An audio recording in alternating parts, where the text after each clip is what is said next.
Hello, welcome back to Jeff's Giant Growing Journal. Today I'm going to walk you through the process that I use to use the Bryan Langley Soil Calculator. It's actually not my process, it is actually Cecil Weston's process that he came up with, and he put it out online as to how he does it step by step. And I just thought I would do a video and show you what my process is to get my soil balanced with all the nutrients. So I'm going to do my best to get my phone set up so that you guys can see it. I'm not able to record on my computer, so I'm going to do it off my phone, and actually it might be a little bit better. That way I can actually point to my screen and you'll be able to see where I'm pointing and help you guys hopefully understand the process and how I go about doing it. Okay, so I've got the soil calculator brought up on my computer. And I'm just going to give you a little tour of what all the inputs are for this calculator and how to use it. So you'll see up here in the upper left hand corner, you input the size of your patch in how many square feet your patch is going to be, the year that you're doing the soil test, and what season. Some people do a fall test, some people do a spring test. So depending on when you do it will depend on what you put in here. What you'll see here is that all the green squares has a drop down list, and I'll show you that. The blue squares, that is where you input all of your numbers into. The orange squares they're fixed. There's nothing that you can do about them, but they will change based on what you put into the blue squares. So here on the left hand side you'll see all of the current ppms. What that is the results from your soil test. You'll put those in here. Your percent of OM, your organic matter. If your pH is above 6.8 or 6.9, you're going to want to add sulfur to it. And then depending on what type of soil you have, you will see here in the middle, that will determine what your end pH is based on how much sulfur you add. So sandy soil will react faster than clay soil, and then loamy is right in between. So and then if your pH is below 7, below 6.8 or 6.9, then down here you're going to want to add lime. And again, the same thing with the type of soil. If you have sandy soil, it reacts a little faster than it does with clay. But this is where you will put the type of lime that you're using. And then on the right side, these are the ideal ratios that you're wanting between the different nutrients. This right here is your the ratios that you're looking that you're comparing. And this is what your current ones are, and this is what you're looking to try and achieve. And if you scroll down, you'll see here, this is what you're going to add. This is where all of your amendments go, and how many pounds of each that you're adding. Important to note on your soil, your test, some of them come in pounds per acre, some of them come in ppm, parts per million. The pounds per acre, you must take those numbers and divide them by 2 to get the ppm. And that's the number that you want to put in here. Do not put in the pounds per acre, because you're going to get some really crazy numbers. As far as the amendments go, when you click on these, you see here it's got a drop down. So you can add anything that is in this list. Okay? And what you're going to notice is, clear down here at the bottom, I have 5-20-20. In theory, that should really be all the way up here at the top with these ones here, because this is actually an alphabetical list. However, it's not in the list, and you can add whatever you have available to you by coming down here to the fertilizer list and clicking on that tab. This is what's in that drop-down list. All of these things are in there, and if you scroll down, you will see 5-20-20 down here. I have added that custom because I have used that in the past. And actually I need to add one in here now because I cannot get the triple 20, but I can get triple 12. So I will add in triple 12 now. And I just added, and you can really put whatever you want here, but the triple 12 will tell you exactly what it is. So I'll add these numbers in, and now I have triple 12 here. Where if I come back to the fertilizer calculator and I go to my drop down list, when I scroll all the way to the bottom, I now have triple 12 in there. The same thing goes for the lime. Whatever lime that you have, you can add it in here if you want to. You can see I have Lowe's pulverized. They did not, I could not get a lime that was close enough to what was here, so I added in Lowe's pulverized.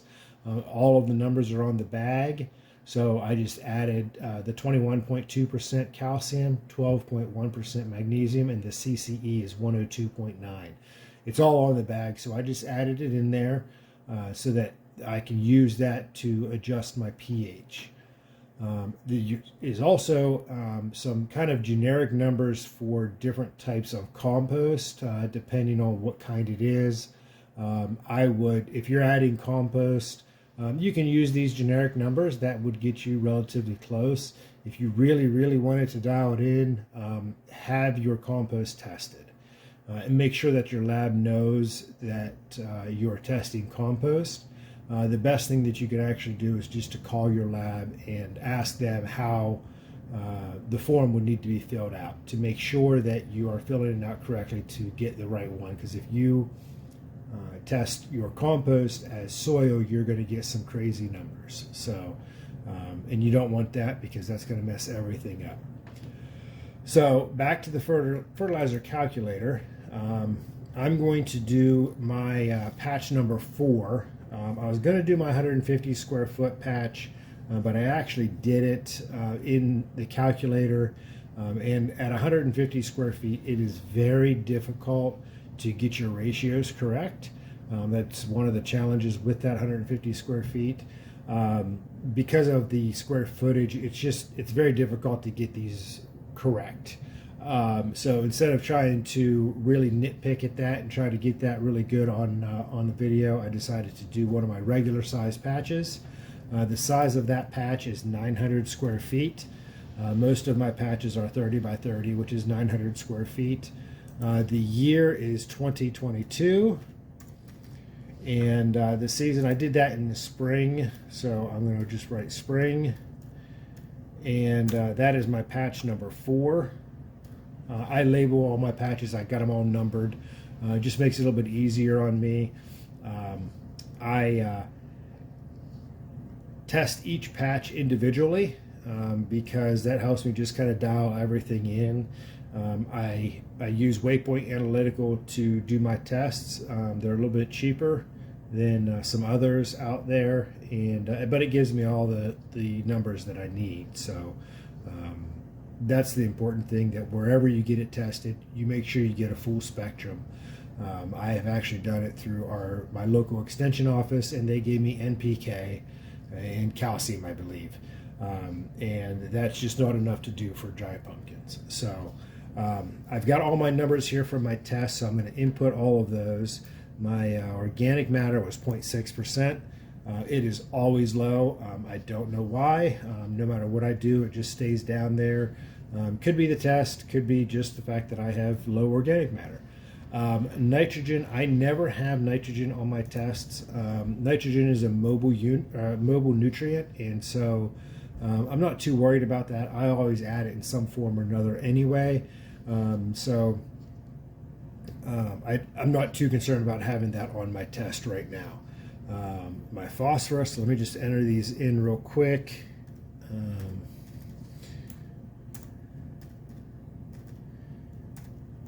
We'll see if me not looking at this will actually, if I get everything in there right. Copper is at 1.7. Manganese 47. Iron's 163. My iron is high, and I always assumed that it was because I just used a regular shovel to collect my sample.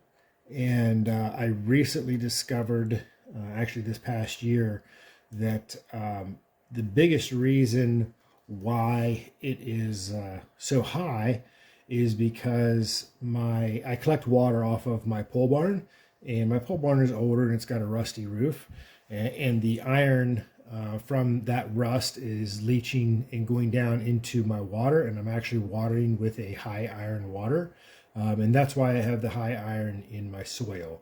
Hopefully I can get that solved. It's not a huge thing to me right now. Maybe in the future it will be, but hopefully I can figure out a way to solve that and stop putting so much iron in my soil. So, but okay, so I got all my numbers for my test in here. Usually I do not have a buffer pH. If you have one, put it in there. My experience has been that it doesn't really affect pretty much anything in here, but usually when you have a buffer pH, I believe it's actually going to help with your lime and your sulfur whenever you add it. And the only time I've ever seen a buffer pH on a soil test is when the pH is rather far away from 7.0. So my pH is currently 6.6, and I would like that to be at 6.8, 6.9, somewhere in that area. So in order to get there, I'm going to add lime. I've actually done this. I'm going to pull that off to the side so I don't look at it, so that I can show you guys how I walk through everything. So Lowe's pulverized lime, I know that's an easy one for me to get, so I'm just going to go with that. And my current pH, I do have a clay soil. My current pH is 6.6. So if I add in, say, 50 pounds of the Lowe's pulverized lime, that puts me at a pH of 7.1. That is too high. So I will cut that in half and we'll see where that puts me. Cut it in half and that puts me at 6.8. That's right where I want to be, so I'm going to leave that alone. The next thing I look at is my base saturation right here. The three that I'm really concerned about is the calcium, potassium, and magnesium. Calcium percentage I want above 75%. I'm currently at 72% with my end ppm at 1350. I would like that to be up closer to 3,000. That's just personal preference. It is not necessary to be that high. The main thing is that this is 75%. So in order to do that and not affect my pH, I will come here to my drop down and I will add in pelletized gypsum. And let me find that, pelletized gypsum. My pelletized gypsum comes in 40-pound bags. So to start off with, I'm just going to add 200 pounds and I'm going to see what that does. 200 pounds puts me up at 83% and 2461 on the ppm. I'm going to leave it there for right now, simply because my next thing I'm going to look at is my magnesium. The magnesium is at 10.1%. Ideally, I'm going to get that up to about 15%. And my go-to for that is Epsom salt. So let me find the Epsom salt. Okay, Epsom salt. And we're going to start off with 50 pounds, see where that puts us. 50 pounds puts it at 15.8, which is good. Next, I'm going to look at the amount of potassium. Right now, I need to be at half of 15.8%. So my go-to for potassium is sulfate of potash, or SOP. So let me click on that, and that is 0050. So to start there, I'm going to put in 50 pounds, and I'm going to see what that does for me. 50 pounds puts me at 9% and drops my magnesium down to 14. So I've actually got too much there. So let's drop that down to 40 pounds. 40 pounds puts me at 7.7 and 14.9. Still a little bit high. I'll drop it down to 30, but I think it's going to be too low. 30 pounds is too low, so let's go to 35. And we're still a little bit low. Let's try 38. Okay, 38% puts me at 7.5, which is exactly half of 15, which is perfect. Now my calcium has dropped down to 73.8%. You can add a little bit more of the pelletized gypsum to bring that up.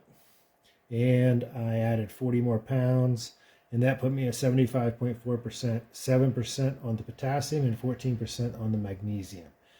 I get very particular right here, right now.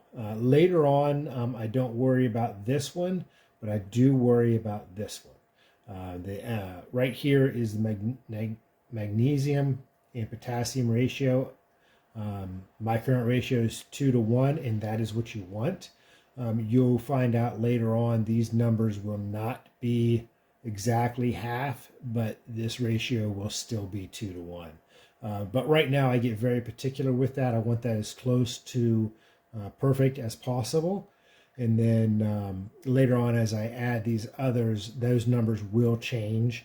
And I'm not as particular about it. It's a little bit easier later on. I don't have to worry about this number being off because I'm so picky at this number right now.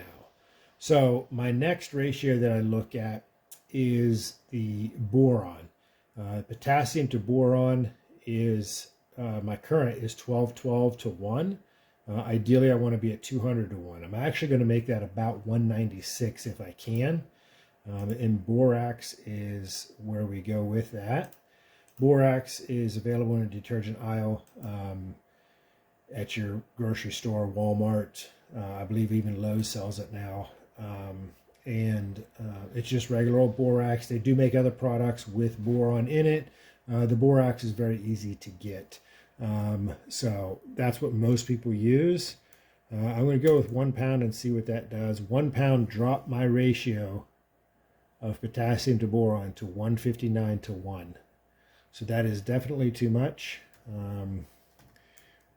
Drop it to a half a pound, and that took it up to 280 to 1.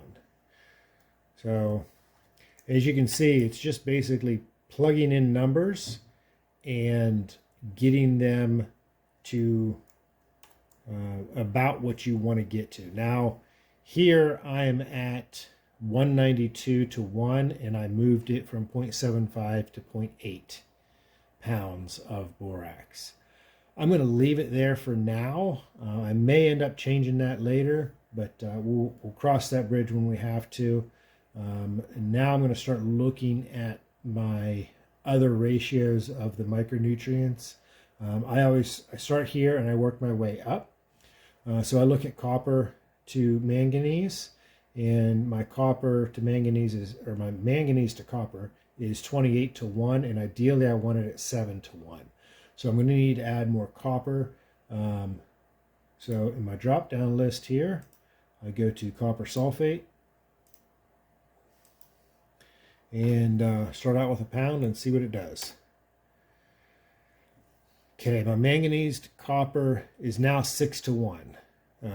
So it's a little bit too much. Let's drop that down to 0.9, see what it does. That put me at 7 to 1, which is right where we need to be. But now let's look at the others for copper. Here I need to add my zinc to copper is 1 to 2. So I'm going to need to add more zinc. Here I would need to add more phosphorus. And so copper we should be good on. Now the next one up is my zinc to manganese, and my manganese to zinc is 16 to 1. So I'm going to need to add more zinc, and so I add zinc sulfate. And we'll start out with a pound and see what it does for me. That pound put me at 4 to 1 on manganese to zinc. So a little bit more.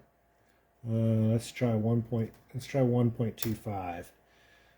And that put me at 3 to 1. Now my zinc to copper, I'm at 2 to 1, and ideally I need to be at 3 to 1. So the only way, I just need to add more zinc, and that may mean I need to adjust my manganese, but let's see what happens here. 1.5 does not do it. Let's jump it up to 2 and see what happens. So 2 pounds of the zinc sulfate did get my zinc to copper at 3 to 1, but it also changed my manganese to zinc. So let's drop it down to see if we can get both of them lined up. And I dropped it down to 1.75 pounds and it lined them both up. Now, my phosphorus to copper is currently pretty terrible. If you look at all of these, my phosphorus to copper, phosphorus to manganese, and phosphorus to zinc, my phosphorus is low. My calcium to phosphorus, it is in there where it needs to be. It's at 62 to 1, and it needs to be somewhere between 40 and 100 to 1. So I'm where I need to be there, but I'm low on these three. So I need to add phosphorus. There's a couple things I can do. I can add triple phosphate. I do need to add nitrogen as well. So I'm actually going to add in triple 12. Now triple 12 is also going to add potassium. So what I typically will do is I will look right down here. If you look right here, pounds of potassium that I have currently is 21.11 pounds per 1,000 square feet of potassium. That's what I have added so far before I've added any of the triple 12. So when I'm at 21.11 pounds of potassium. I just wrote that down so that I would remember. So when I add my triple 12 to get my phosphorus where it needs to be up here, I can change my SOP so that I'm as close to 21.11 pounds per 1,000 square feet. And that will allow all my other ratios to fall back into place. So if I start out with 25 pounds of triple 12, that gets me a little bit closer. Let's try 50 pounds and see where that puts me. We're still not there. Still not there. Okay. At 100 pounds of triple 12, I have my phosphorus to copper at 25 to 1, my phosphorus to manganese at 4 to 1, my phosphorus to zinc at 10 to 1. I'm still not there with that, but look what it's done to my calcium to phosphorus. I'm now low on my calcium to phosphorus. I'm at 15 to 1. And I'll be perfectly honest with you, these top three, my calcium to magnesium, calcium to potassium, and calcium to phosphorus, I can never get all three of those. I'm usually, calcium to magnesium, I'm usually good. Sometimes I am good in my calcium to phosphorus, but not always. Usually only out of these three I get one, but very, very rarely do I ever get all three. It's not the end of the world. Your goal is to try and get these ratios as close to these ratios as you can. You're never going to be perfect. Over time, it does get a little bit easier to get them lined up better, but don't get yourself into a circle where you are trying to get everything perfect. So you keep adding a little bit of this, a little bit of that, and then that screws this one up, so you add a little bit more of that one, and the next thing you know, you're just in this circle where you keep adding and adding, and before you know it, your end ppms are through the roof, and you're frustrated with everything, and your best bet at that point is honestly just to start back over. Get them close. If you can't get them close, then do the best that you can and let it go. Don't drive yourself crazy. So right now, I'm going to leave that where it is at.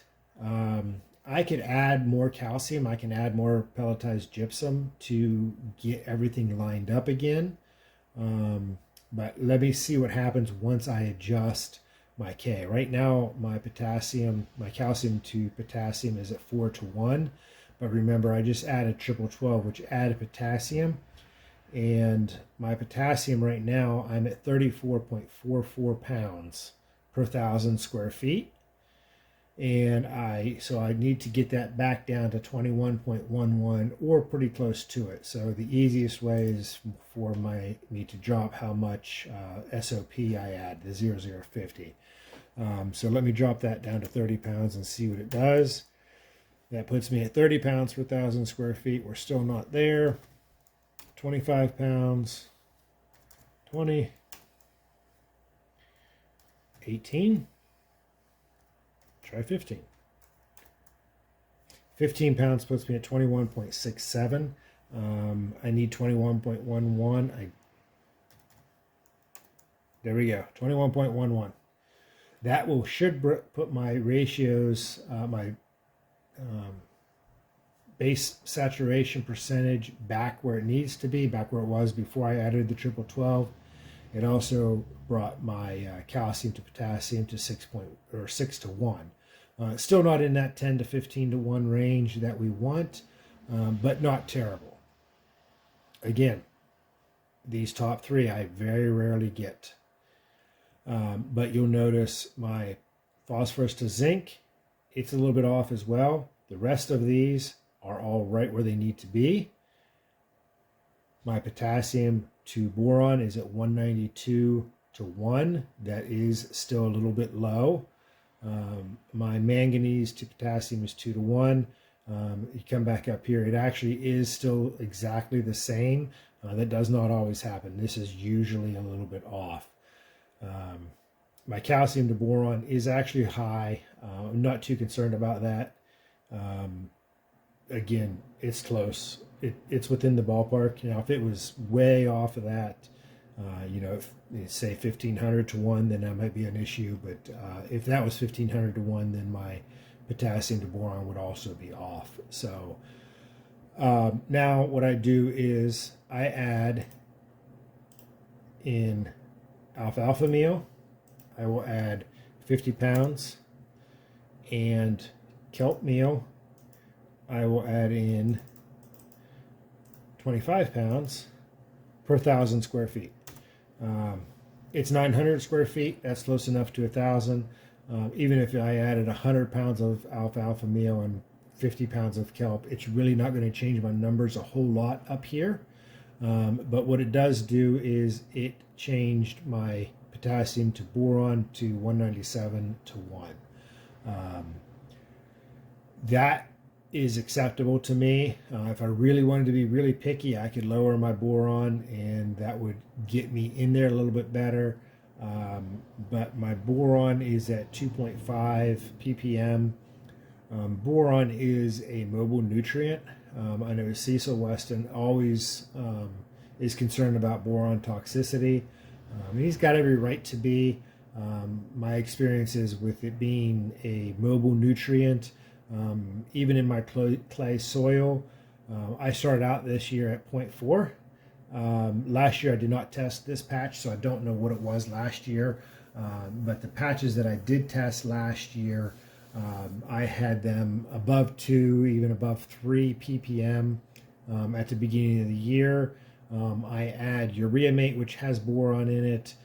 Plus I even added boron through the year. I actually did it as a foliar spray just to see what was going to happen. My boron was still under 1 ppm. So it's moving out of my patch even in the clay soil. So the fact that I'm at 2.5, really it could even be higher than that. You don't want to get it too high. I know there's some that are way higher than that.